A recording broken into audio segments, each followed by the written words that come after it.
बहुत साल पहले एक गांव में रेखा और महेश नाम के पति पत्नी रहते थे। घर में काफी खुशहाली थी। एक रात दोनों खाना खाने के बाद सोने जा रहे थे। तभी दरवाजे पर किसी ने दस्तक दी। इस वक्त कौन आ गया? रुको, मैं देखता हूँ। महेश ने जाकर दरवाजा खोला और बाहर आया। दरवाजे के बाहर चादर ओढ़े एक व्यक्ति खड़ा था। भूख लगी है, खाना दे दो। अरे ये कोई वक्त है भीख मांगने का? कल सुबह आना। चलो जाओ यहाँ से। उस व्यक्ति ने अपना हाथ चादर के बाहर निकालकर उसके सामने फैलाया। वो हाथ बिल्कुल सड़ चुका था। आज तक किसी ने मुझे खाली हाथ नहीं भेजा। महेश वो हाथ देखकर बहुत डर गया और अंदर जाकर दरवाजा बंद कर दिया। क्या हुआ आपको? कौन था बाहर? शायद वो वही भिखारी चुड़ैल थी जिसके बारे में कल तुम बात कर रही थी। आपने उसे खाना दिया कि नहीं? नहीं, मैं तो बहुत डर गया था। हे भगवान, ये आपने क्या कर दिया? अगर गांव में कोई भी उस चुड़ैल को भीख देने से इनकार करता है तो वो उसके पूरे घर को खुद की तरह भिखारी बनाती है। आप रुकिए, मैं अभी उसे खाना देकर आती हूँ। रेखा दौड़कर रसोई घर में गई और खाना लेकर चुड़ैल को देने के लिए बाहर आ गई। बाहर आकर रेखा ने देखा कि चुड़ैल वहां नहीं थी। बस उसका सड़ा हुआ हाथ टूटकर घर के सामने पड़ा था। वो हाथ देखकर रेखा और भी डर गई और खाने की थाली वहीं छोड़कर अंदर भाग गई। आधी रात बीत चुकी थी, पर दोनों में से किसी को भी नींद नहीं आ रही थी। उस चुड़ैल की वजह से दोनों बहुत डर गए थे। थोड़ी देर में दोनों की आंख लग गई। घर के चारों तरफ एक भयानक सी शांति फैल गई। उतने में किसी ने दरवाजा खटखटाया। दोनों की नींद खुल गई और दोनों ही दरवाजे की तरफ गए। दरवाजा खुला हुआ था। दोनों धीरे से घर के बाहर आए, पर बाहर कोई भी नहीं था।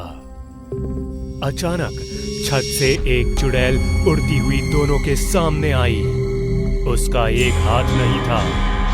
वो दिखने में भयानक और खूंखार थी। उसके पीछे से उसका हाथ उड़ता हुआ आया और उसके शरीर से जुड़ गया। रेखा और महेश ने घर के अंदर भागना चाहा, पर उनके मुड़ते ही दरवाजा अपने आप बंद हो गया। चुड़ैल जोर जोर से हंसने लगी। दोनों ही बुरी तरह से डर गए थे।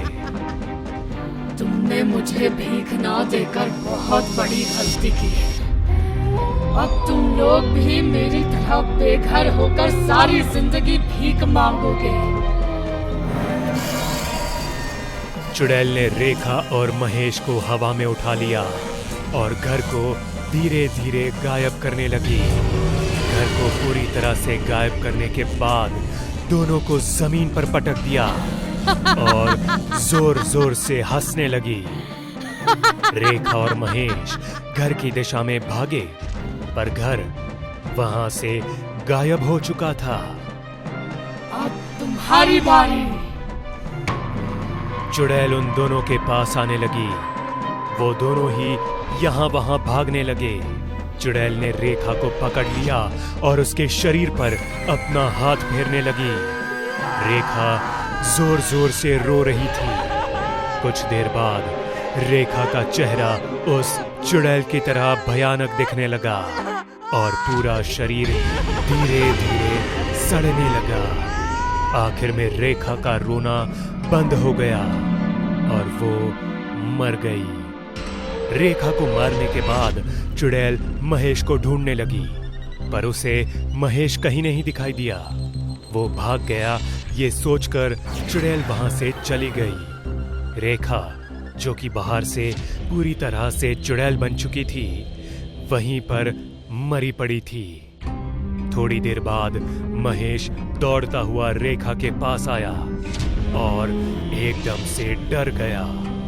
महेश ने रेखा को उठाया और पूछा, रेखा, ये तुम्हें क्या हुआ? रेखा ने एकदम से आंखें खोली और वो देखकर महेश और भी ज्यादा डर गया। रेखा की आंखें पूरी तरह से लाल थी और चेहरा सफेद पड़ चुका था। महेश रेखा को छोड़कर दूर हो गया। रेखा उठ खड़ी हुई और अपने आसपास देखने लगी। उसे महेश दिखाई दिया। रेखा की नजर उस पर पड़ते ही महेश डर गया। वो महेश को देखकर मुस्कुराई और उसे मारने के लिए उसके पास आने लगी। रेखा को ऐसे आते हुए देख महेश डर के मारे पीछे जाने लगा और पत्थर की ठोकर लगकर नीचे गिर गया। रेखा उसके नजदीक आकर उसका गला दबा देती है। थोड़ी ही देर में महेश की जान निकल गई। रेखा महेश को मारने के बाद एक घर की ओर गई और उसने दरवाजा खटखटाया। एक औरत ने दरवाजा खोला। रेखा ने अपने हाथ फैलाए और कहा, भूख लगी है, खाना दो।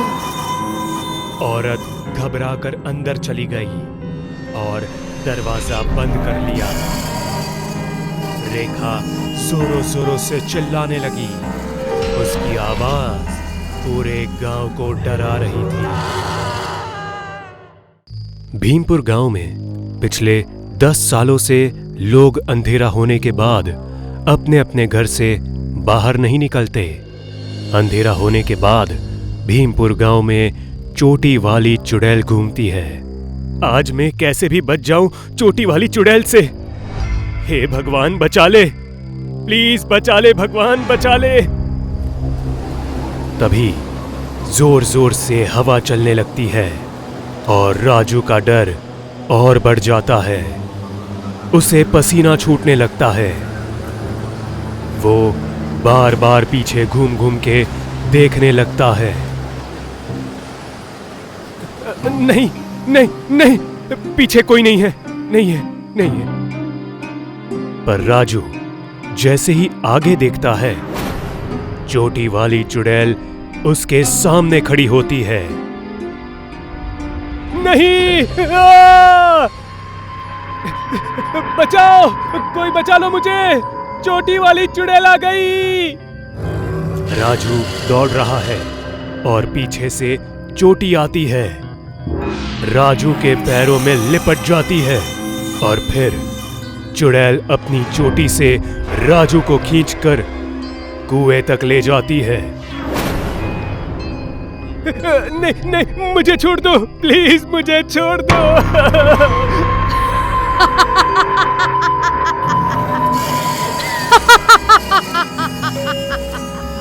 चुड़ैल राजू की गुहार नहीं सुनती और उसे कुएं में फेंक देती है। राजू को तैरना नहीं आता। वो पानी में हाथ पांव मारते मारते मर जाता है। कोई भी गांव वाला राजू की मदद नहीं कर पाता। अगली सुबह राजू की लाश कुएं से बाहर निकल आती है।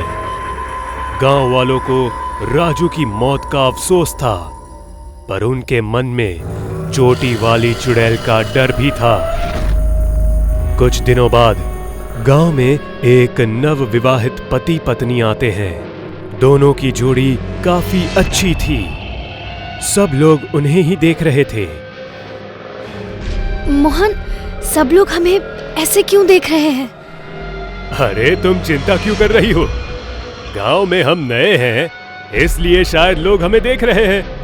वैसे भी गांव वालों को आदत होती है। मुझे बहुत अजीब लग रहा है। पहले चल के फ्रेश होते हैं, फिर गांव वालों से मिलते हैं। उसके बाद तुम्हें अजीब नहीं लगेगा। मोहन उस औरत के घर जाता है जहां उसने किराए पर मकान की बात की थी। क्या आपका इस गांव में ट्रांसफर हुआ है? हाँ जी। माँ जी लगातार अनीता की चोटी को घूरे जा रही थी। ये देख अनीता और भी चिंतित हो गई। माँ जी, आप मेरी चोटी को इस तरह से क्यों घूर रही हैं? आप ही नहीं, सारे गांव वाले हम दोनों को ऐसे देख रहे हैं जैसे कोई भूत देख लिया हो। हाँ, बिल्कुल सही बोला आपने। इस गांव में चोटी वाली चुड़ैल का साया घूमता है, इसलिए इस गांव में किसी की चोटी नहीं है।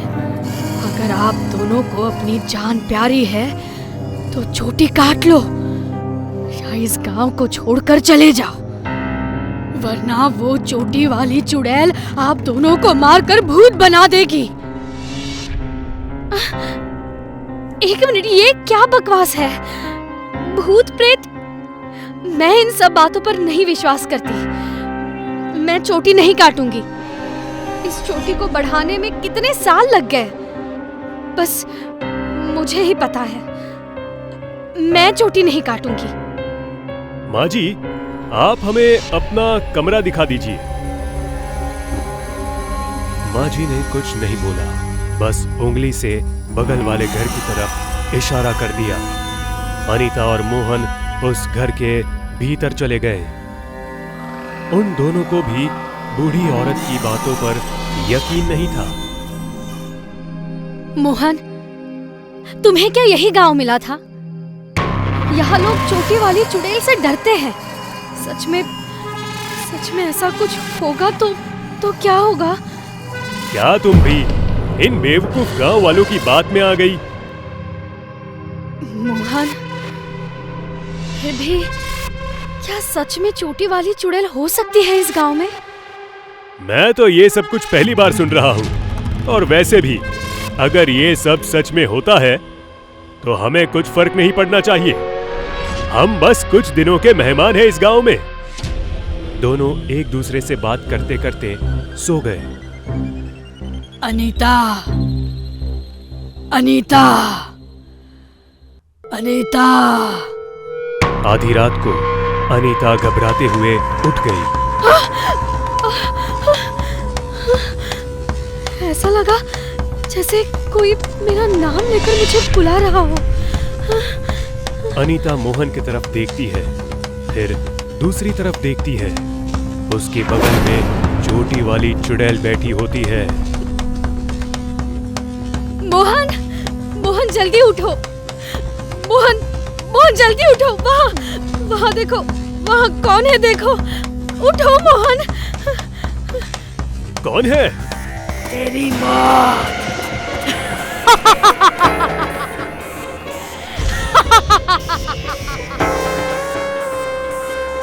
अनीता और मोहन दरवाजे से बाहर भागते हैं, पर चुड़ैल मोहन को चोटी से पकड़ लेती है और उसे वापस बेड पर खींच लेती है।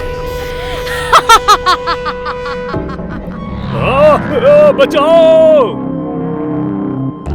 चोटी वाली चुड़ैल मोहन को अपनी चोटी से गला घोंटकर मार देती है। अनीता भागते भागते थक जाती है। वहीं पास बरगद के पेड़ की लताओं के सहारे वो लंबी लंबी सांसें ले रही होती है। धीरे धीरे वो लट चुड़ैल की चोटी में बदल जाती है। अनीता डर जाती है और जैसे ही वो ऊपर की ओर देखती है तो चुड़ैल अपनी चोटी से अनीता को ऊपर की ओर खींच लेती है। नहीं, नहीं, मुझे छोड़ दो। मुझे मत मारो, मुझे जाने दो। मैंने तेरा क्या बिगाड़ा है? मुझे छोड़ दो। मुझे छोड़ दो। इस गांव में बस मेरी चोटी होगी। तू अगर चाहती है मैं तुझे छोड़ दूं तो ठीक है, जा। चुड़ैल अनीता को पेड़ के ऊपर से नीचे छोड़ देती है। अगली सुबह खून में लथपथ अनीता की लाश सारे गांव वाले देखते हैं। ये देखकर गांव वालों ने तांत्रिक बुलाने का फैसला किया। शाम तक तांत्रिक गांव में आ जाते हैं और उसी बरगद के पेड़ के नीचे अपना हवन चालू कर देते हैं। उस पेड़ के पास चुड़ैल के बाल भी मिलते हैं उस तांत्रिक को। हे चुड़ैल, मेरे सामने आ। मैं जानता हूँ तू यहीं कहीं है, जल्दी सामने आ चुड़ैल। तांत्रिक, तुझे क्या चाहिए? तुझे भी यहाँ मार के लटका दूंगी।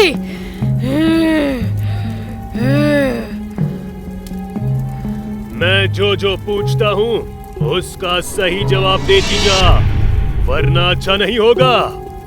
तू मेरी शक्तियों से अनजान है चुड़ैल।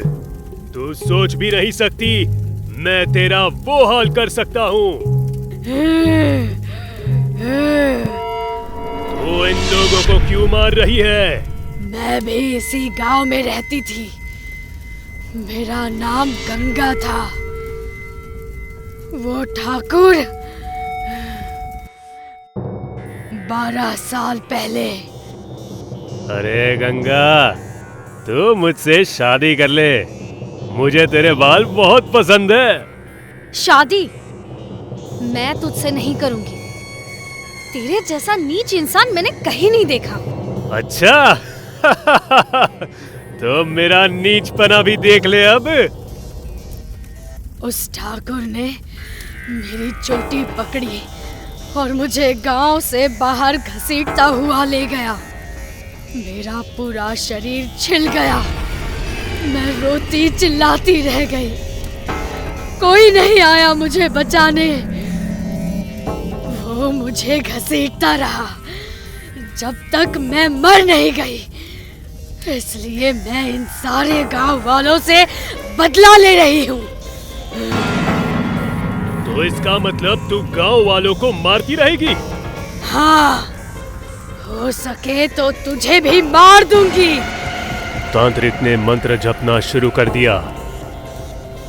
चुड़ैल तड़पती रही और अंत में चुड़ैल तांत्रिक की बोतल में बंद हो गई। तांत्रिक ने बोतल उठाई और जंगल की ओर चल पड़ा। उस बोतल के अंदर से चुड़ैल चीखती रही, पर वो बाहर नहीं निकल पा रही थी। चोटी वाली चुड़ैल बोतल में कैद हो गई थी। ये कहानी शहर के बाहर एक घने जंगल की है, जहां लोगों का कहना है कि 2 सिर वाली चुड़ैल दिखाई देती है जो लोगों का खून पीती है। इसीलिए लोग दिन में भी इन जंगलों में जाने से डरते हैं। शुभम और मनदीप फिल्म देखकर घर लौट रहे थे। अरे आज तो मजा ही आ गया। इतने दिनों बाद पिक्चर देखी। क्यों यार, क्या बोलता है? अरे मुझे डर लग रहा है। अब जंगल का रास्ता चालू होगा। वो 2 सिर वाली चुड़ैल यहीं जंगल में रहती है। तू पागल है क्या? चुड़ैल होती ही नहीं है, और वो भी 2 सिर वाली चुड़ैल। वो तो हो ही नहीं सकती है। अरे यार तू ऐसा मत बोल, बस नीचे देख और चलते रह। अबे यार, तू हमेशा छोटी छोटी बातों पे डर जाता है। सुना, अब भी यही बोलेगा तू? अरे कोई जानवर होगा। तू भी ना बहुत बड़ा वाला बेवकूफ है। शुभम निडर बनकर चलने लगता है और मनदीप उसके पीछे पीछे डरा सहमा चल रहा है। कुछ दूर जाने के बाद पेड़ जोर जोर से हिलने लगे। अरे बिना हवा के ये पेड़ इतने क्यों हिल रहे हैं? शुभम बुरी तरह डर जाता है। हाथ पैर कांपने लगते हैं। भागने की कोशिश करता है, भागते भागते गिर जाता है। अबे क्या हुआ? पेड़ के ऊपर देख। पेड़ के ऊपर दो सिर वाली चुड़ैल थी। अच्छा, मुझे डरा रहा है। चुपचाप चल, मैं डरने वाला नहीं हूं।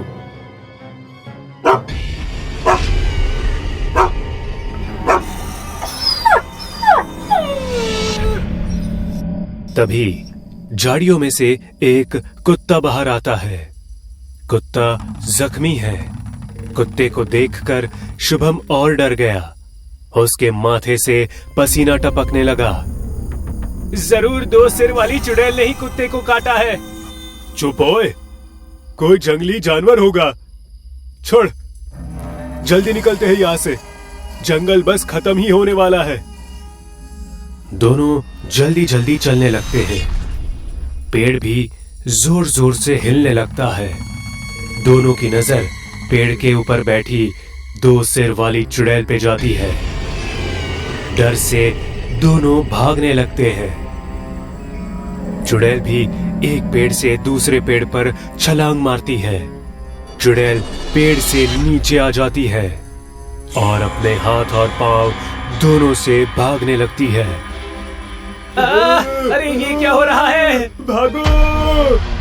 दोनों दोस्त चिल्लाते हुए जंगल पार कर लेते हैं और पीछे देखते हैं, उन्हें 2 सिर वाली चुड़ैल नहीं दिखाई देती।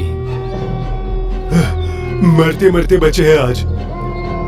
जो हादसा शुभम मनदीप के साथ हुआ वो जल्द ही आग की तरह पूरे शहर में फैल जाता है। जिन्हें 2 सिर वाली चुड़ैल पे यकीन तक नहीं था, वो भी शाम होने के बाद जंगल के आसपास भी नहीं जाते थे। शहर में शंकर नाम का एक अपाहिज लड़का रहता था। शंकर को दिन भर लोगों की खरी खोटी सुननी पड़ती थी।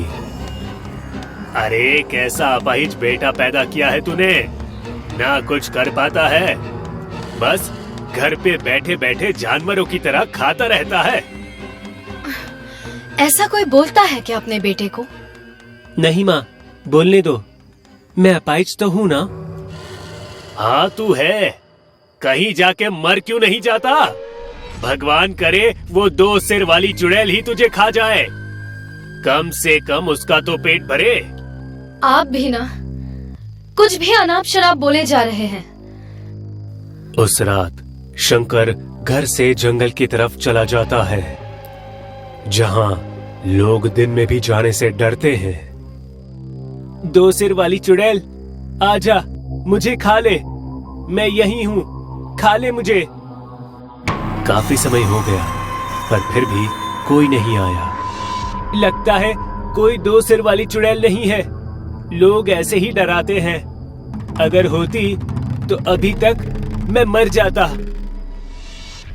तभी जंगल से किसी के चलने की आवाज आती है। शंकर डर के पीछे घूमता है। कौन है वहाँ? अंधेरा होने की वजह से शंकर को कुछ दिखाई नहीं देता है, बस लाल आंखें दिखाई देती है और वो आंखें शंकर के पास आ रही होती है। शंकर डर के मारे कांपने लगता है। जैसे ही वो आंखें उसके नजदीक होती है, वो डर से नीचे गिर जाता है। शंकर के सामने 2 सिर वाली चुड़ैल खड़ी होती है। मुझे डरना नहीं है, मेरा इस दुनिया में क्या काम, मुझे मर जाना चाहिए। 2 सिर वाली चुड़ैल मुझे मार दे। 2 सिर वाली चुड़ैल की आंखें लाल हो जाती है। उसके 2 सिर बहुत ही डरावने दिखाई देते हैं। ये देखकर किसी की भी रूह तक कांप जाए। मैंने आज तक किसी की जान नहीं ली, तो तुझे क्यों मारूंगी?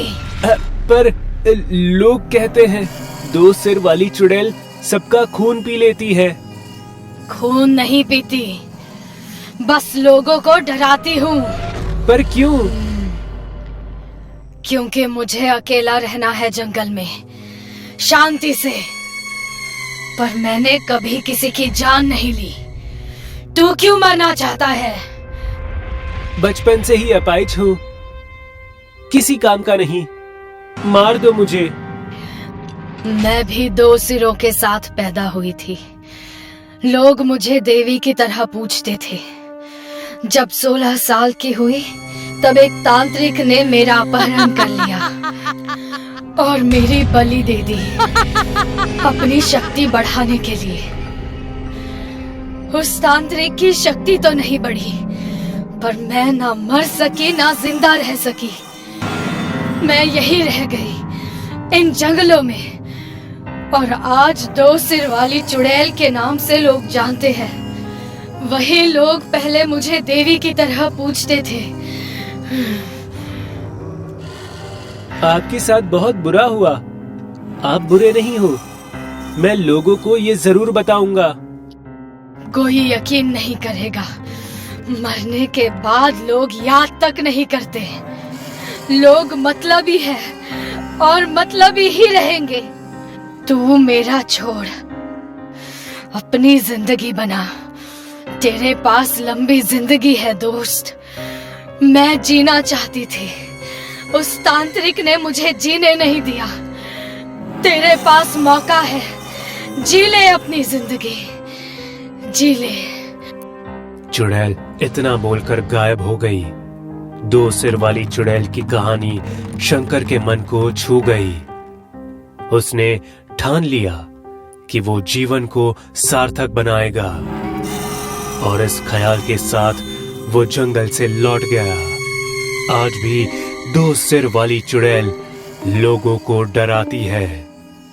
वो नहीं चाहती कि कोई भी उसके जंगल में आए।